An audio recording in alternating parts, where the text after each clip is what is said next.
আসসালামু আলাইকুম বন্ধুরা। মধ্যপ্রাচ্যে চলমান যুদ্ধের প্রেক্ষাপটে সৃষ্ট বিদ্যুৎ ও জ্বালানি সংকট মোকাবিলায় সরকার নতুন অফিস সময়সূচি নির্ধারণ করেছে। এ নিয়ে 4 এপ্রিল জনপ্রশাসন মন্ত্রণালয় একটি প্রজ্ঞাপন জারি করেছে। প্রজ্ঞাপনে বলা হয়েছে, সরকারি এবং বেসরকারি প্রতিষ্ঠানসমূহ সকাল 9টা থেকে বিকাল 4টা পর্যন্ত চলবে।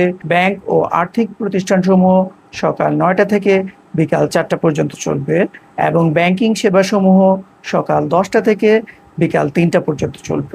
শুক্র ও শনিবার সাপ্তাহিক ছুটি থাকবে। এই সময়সূচি পরবর্তী নির্দেশনা না দেওয়া পর্যন্ত বলবৎ থাকবে। আসসালামু আলাইকুম বন্ধুরা। মধ্যপ্রাচ্যে চলমান যুদ্ধের প্রেক্ষাপটে সৃষ্ট বিদ্যুৎ ও জ্বালানি সংকট মোকাবিলায় সরকার নতুন অফিস সময়সূচি নির্ধারণ করেছে।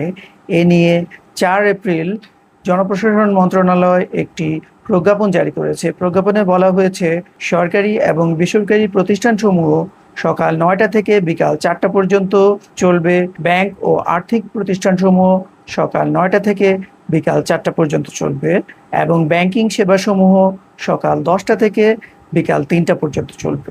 শুক্র ও শনিবার সাপ্তাহিক ছুটি থাকবে। এই সময়সূচি পরবর্তী নির্দেশনা না দেওয়া পর্যন্ত বলবৎ থাকবে।